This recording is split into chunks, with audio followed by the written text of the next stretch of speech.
আসসালামু আলাইকুম। কেমন আছেন? আশা করি সবাই খুব ভালো আছেন। রোজিস মোটিভেশনে আপনাদের আরেকবার স্বাগতম। সকালে উঠিয়ে আমি মনে মনে বলি, সারাদিন আমি যেন ভালো হয়ে চলি। আমরা সবাই ছোটবেলায় এই কবিতাটি নিশ্চয়ই পড়েছি। এই কবিতাটির নাম হচ্ছে সংকল্প। এখানে সকালবেলার কথা বলা হয়েছে। সকালবেলা এমন একটা সময় যেখানে কিন্তু আমরা জ্ঞান অর্জনের একটা খুব ভালো একটা সময়। কারণ আমরা রাত্রে যখন ঘুমাই তখন আমাদের ব্রেনটা কিন্তু ক্লিনজিং হতে থাকে। ফলে সকালবেলা যারা আরবি লাইনে পড়াশোনা করেন, যেমন মাদ্রাসার ছাত্ররা যারা কোরআনে হাফেজ, তাদের কিন্তু এই ভোরবেলাটাকে কিন্তু কোরআন মুখস্থ করার এই মুখস্থ হিসেবে যে ভোরবেলাটাকে বেছে নেওয়া হয়। এই সময় কিন্তু ৩ ঘন্টার পড়া আধা ঘন্টা ১ ঘন্টায় মোটামুটি কভার হয়ে যায়। তো এই সময় ব্রেনটা খুব ভালো ফ্রেশ থাকে। তখন যেকোনো জ্ঞান, যেকোনো কঠিন পড়া এ সময় কিন্তু ব্রেন খুব ভালোভাবে ক্যাচ করতে পারে। তো এই যে সকালবেলা আর যে এই যে সংকল্প কথা বলা হয়েছে, যে সকালে উঠিয়ে আমি মনে মনে বলি সারাদিন আমি যেন ভালো হয়ে চলি।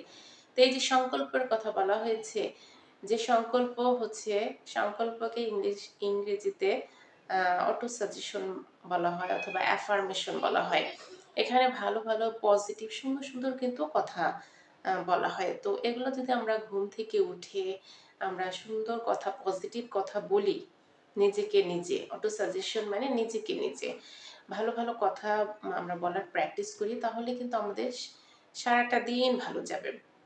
সারাটা দিন ভালো গেলে সপ্তাহটা, মাস, বছর এভাবে কিন্তু প্রতিটি দিনেই আমাদের জন্য খুব ভালো হিসেবে আসতে পারে। তো সংকল্পগুলা কি কি?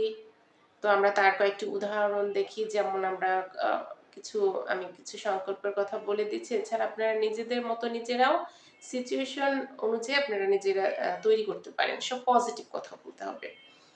যেমন আমার সাহস, কনফিডেন্স আর এনার্জি রোজ বাড়ছে। আমার সাহস, আমার শরীর স্বাস্থ্য আর মন খুব ভালো আছে। আমার মন সব সময় শান্ত থাকছে। আমার দৃষ্টিভঙ্গি পজিটিভ। আমার চিন্তাগুলা গঠনমূলক।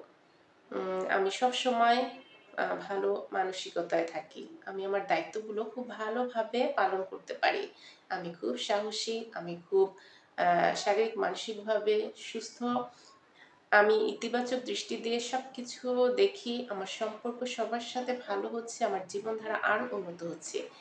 এই যে এগুলো হচ্ছে পজিটিভ সুন্দর সুন্দর অ্যাফার্মেশন বা সংকল্প। আমরা ঘুম থেকে যখন উঠব তখন আমরা সর্বপ্রথম আমাদের সৃষ্টিকর্তার কাছে আমরা প্রথমে তাকে ধন্যবাদ দিব, আলহামদুলিল্লাহ বলবো যে আমাদের নতুন একটি দিনে আমাদের আবার ঘুম থেকে আল্লাহ জাগিয়েছেন। কারণ আমরা অনেকে কিন্তু ঘুমের মধ্যে মরে যায়। তো ঘুম থেকে আমরা আবার ভোরবেলা আমরা উঠলাম, অবশ্যই সৃষ্টিকর্তার প্রতি এর কৃতজ্ঞতা স্বরূপ আমরা আলহামদুলিল্লাহ বলবো। এরপরে আমরা ভালো ভালো অটো সাজেশন দেব নিজেকে নিজে। এটা প্রতিদিন চর্চা করলে প্রতিটা দিনই তার জন্য কিন্তু ভালো, অর্থাৎ সে খুব পজিটিভ একটা ভালো মানসিকতায় থাকতে পারবে।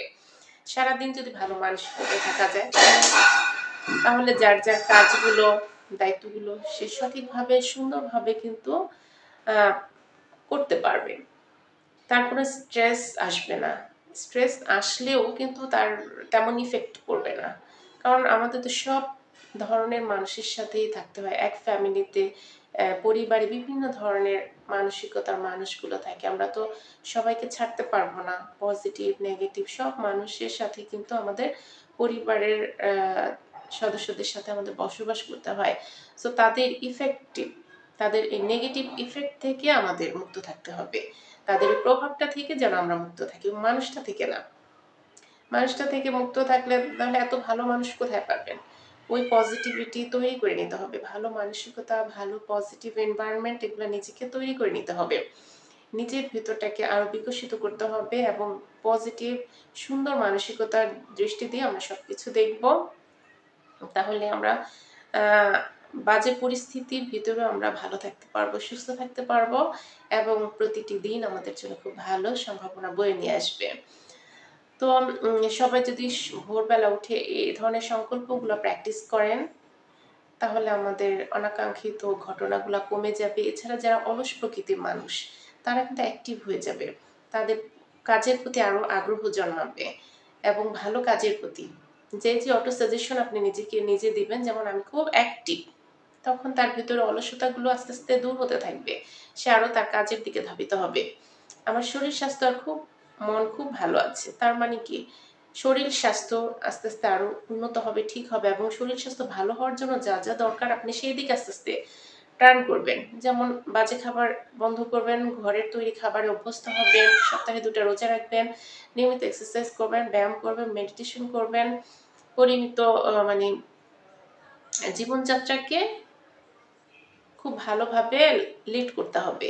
রাতের ঘুম তাড়াতাড়ি ঘুমাতে হবে, আর্লি খেতে হবে, ভোরবেলা উঠতে হবে। এই যে ন্যাচারাল যে প্রসেসগুলা, এগুলা থেকে আমরা দূরে সরে গেছি বলেই তো আমরা এত অসুস্থ, আমাদের এত দুশ্চিন্তা, এত অ্যাংজাইটি। তো আবার যখন আমরা নর্মাল লাইফ লিড আবার সঠিকভাবে করব, আবার আমরা সঠিক জীবনযাত্রায় ফিরে আসবো, আমাদের মন মানসিকতাও ভালো হয়ে যাবে। এখন বর্তমান যুগে মানুষ বেশি স্ট্রেসফুল লাইফ লিড করে। কাজ তো থাকবে, আপনার চাপ তো থাকবে, তার ভিতরে আপনার মানসিকতাও সুন্দর রাখতে হবে। নিজের প্রতি নিজের টেক কেয়ার নিজেকেই করতে হবে, নিজের টেক কেয়ার অন্যের উপর দিলে হবে না। আপনার দুঃখ অন্য কেউ বুঝবে না। নিজের ভিতরে ধৈর্য ধারণ ক্ষমতা বাড়াতে হবে, অবজারভেশন পাওয়ার বাড়াতে হবে। তো এই কাজগুলা, এই যে ভোরবেলা যদি সংকল্প অ্যাফার্মেশন বা অটো সাজেশন আমরা করি, প্রতিদিন করব, তাহলে কিন্তু এই অবজারভেশন, ধৈর্য, এই কাজের প্রতি অ্যাক্টিভ, এগুলো কিন্তু আস্তে আস্তে বাড়তে থাকে। অর্থাৎ মানসিকতা কিন্তু পরিবর্তন হয়ে যাবে, চেঞ্জ হয়ে যাবে। আর যার মানসিকতা পরিবর্তন হয়ে যাবে তার জীবনটাও কিন্তু উন্নত দিকে আস্তে আস্তে উঠতে থাকবে। তো ভালো থাকবেন সবাই, সুস্থ থাকবেন সবাই, এই ভালো অভ্যাসগুলো প্র্যাকটিস করবেন এবং জীবনকে আরো সুন্দর করবেন। আবার দেখা হবে অন্য কোনো টপিক নিয়ে, সে পর্যন্ত আসসালামু আলাইকুম।